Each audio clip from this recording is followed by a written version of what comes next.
আরে দিব কেন?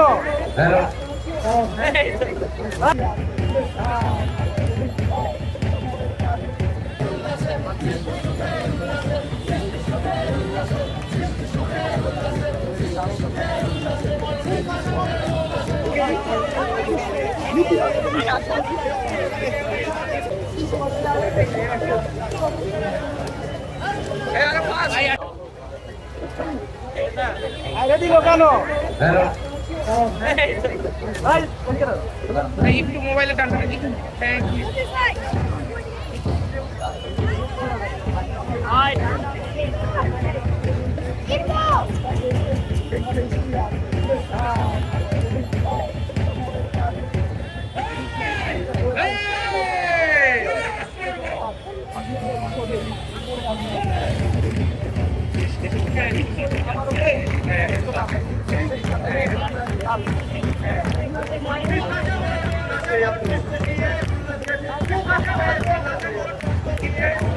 সামনে কিনারে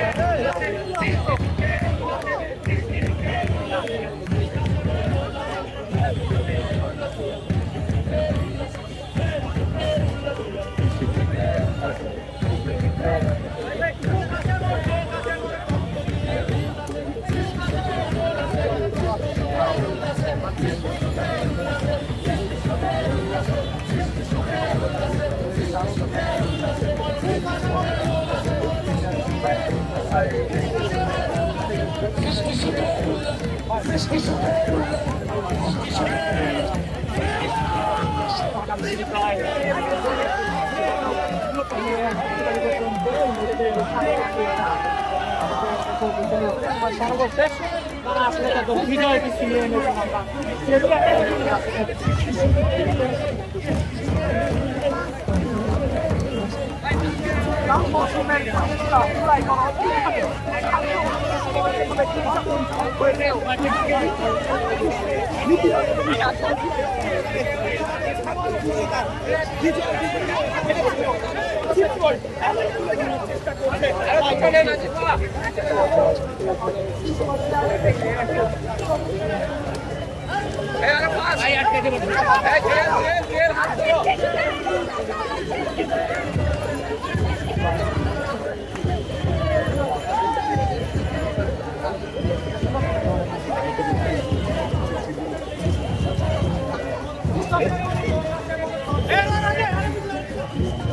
বন্ধুগণ, আমি একজন রিক্সা চালক।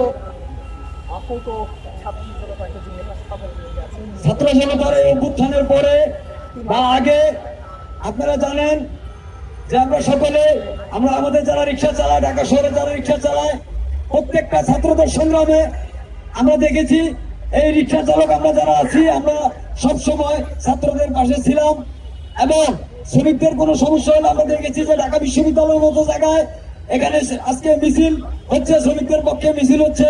যখন আমরা রানা প্লাজা দেখেছি আমরা এরকম অসংখ্য শ্রমিক দুর্ঘটনা, শ্রমিক হত্যা, শ্রমিকদের পাশে এই ছাত্র সমাজ সচেতন রাজনৈতিক মহল সবসময় ছিল, এখনো আছে। আমরা মনে করি এই ছাত্র গণ অভ্যুত্থান, বৈষম্য বিরোধী যে অভ্যুত্থান, এই অভ্যুত্থানে আমরা সক্রিয়ভাবে অংশগ্রহণ করেছিলাম এবং আমরা ছিলাম, আমরা এখনো আছি।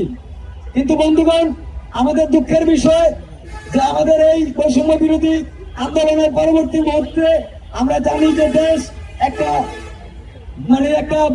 ক্রান্তি নীরব একটা দুর্ভিক্ষ, যে যুদ্ধকালীন একটা দেশে যা হয় ঠিক তাই আমাদের দেশে হয়েছে। আমরা দেখতে পেরেছি যে বর্তমান যে সরকার যারা ক্ষমতায় আছে, আমরা দেখতে পাচ্ছি যে আগের যে শ্রমিকদেরকে যেভাবে দমন করা হতো, যে শ্রমিকদেরকে 3 মাস 4 মাসের বকেয়া বেতনের জন্য যখন শ্রমিকরা আন্দোলন করছিল তখন আমরা